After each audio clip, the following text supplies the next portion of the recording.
Good afternoon, everybody. Thank you very much for the invitation. And can I just say thank you to all of you that have already spoken. I've learned such a lot already.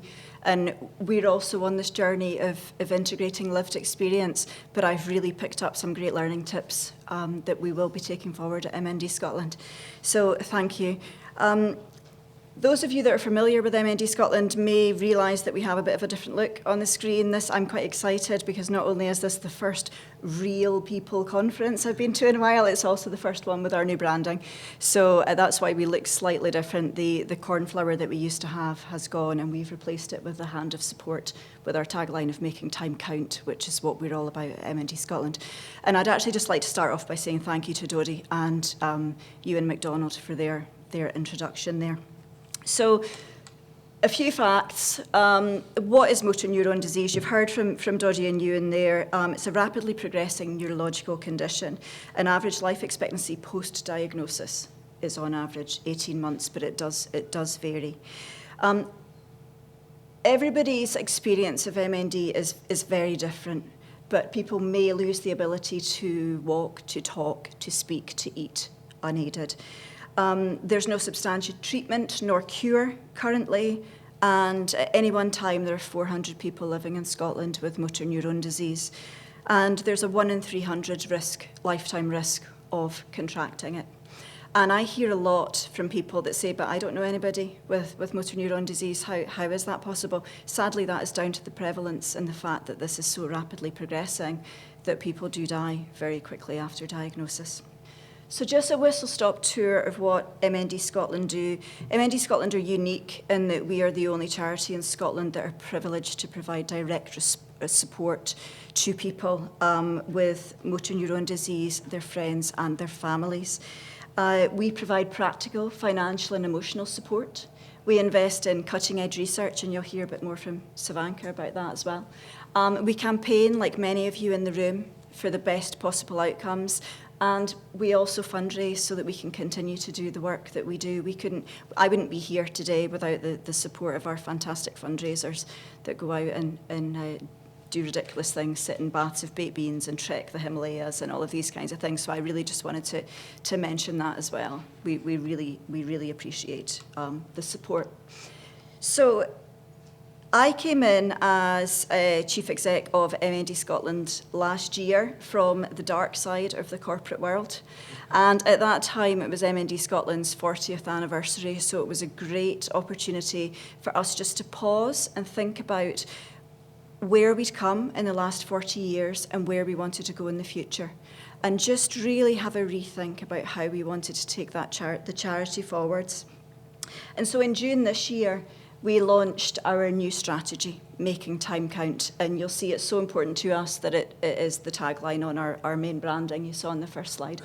It does put people affected by MNT at the very heart of what we do, not just those with the condition, but their family and friends, as I said. And it seeks to integrate lived experience across all aspects of our organisation to inform everything that we do at every level. So how are we doing it? Let's start with research. That looks like a very strange angle from here. I'm sure it's straight to you. Having no substantial treatment nor cure is devastating for people with motor neuron disease, as I'm sure you can appreciate. Research is therefore vitally important. And for people living with motor neuron disease right now, clinical research developments may sadly happen beyond their own lifetime. But research offers hope and possibility, the opportunity for them to get involved and use their own skills and experience. And it's, of course, enormously altruistic, a commitment to make life better for people that come after them. We fund a variety of research projects, and some of them are up there for you to see. Some are lab-based and aim to identify new targets for development of potential therapies, whilst others aim to improve the care and quality of life, and where people with MND can get involved. There's a real range there. We heard about Brain Bank earlier. We're also involved in funding Brain Bank. We are developing things with our consultant neurologists, easy for me to say, and clinical MND specialists. We support researchers and academics across the country. And obviously, we're the major funder of the MND clinical trial that Savanka will talk about shortly.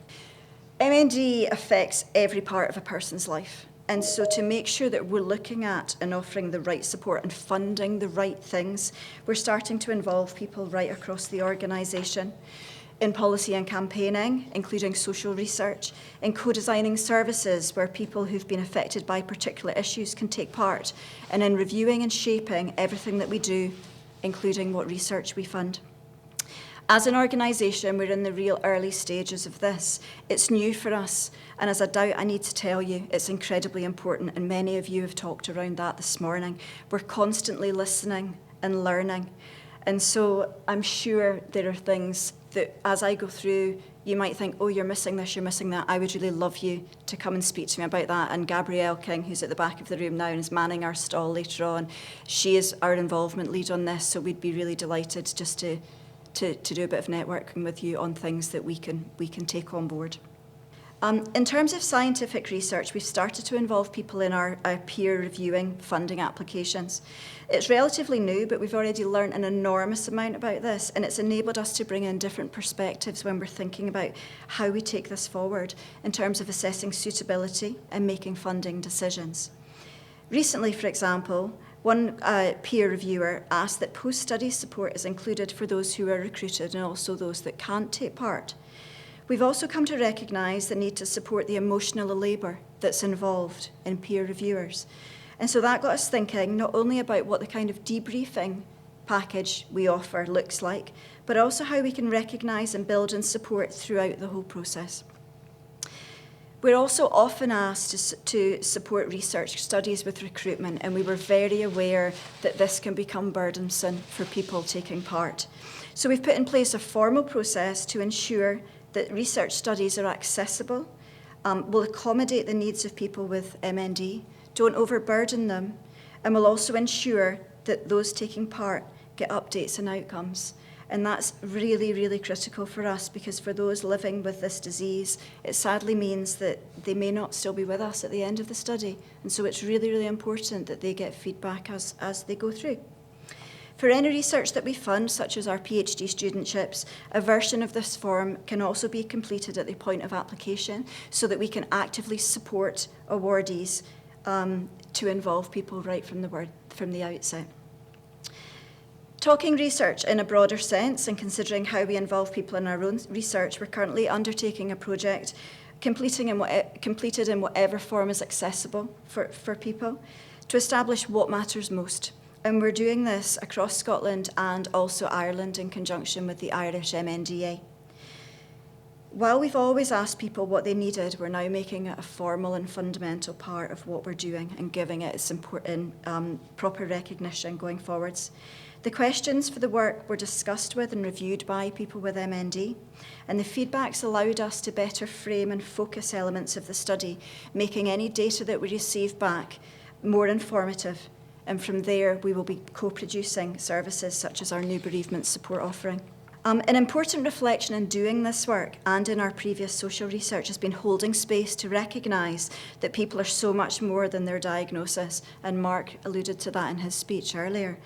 It's also about providing opportunities to enable the wealth of experience that people have in other areas to be visible. And that's not always accounted for when we talk about involvement.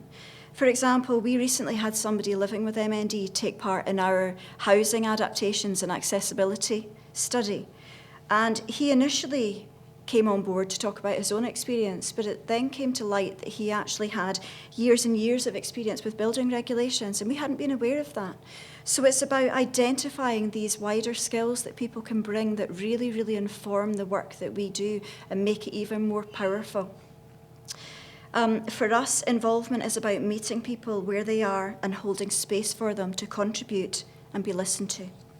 I just wanted to finish by expressing what a privilege it's been to be able to learn from those living with MND and to think about how we can support and involve them better.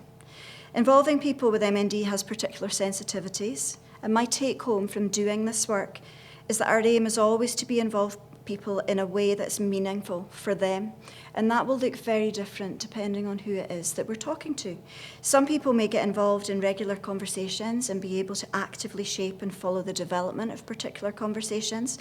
Others may respond to a survey, an email, a poll, or have a short chat.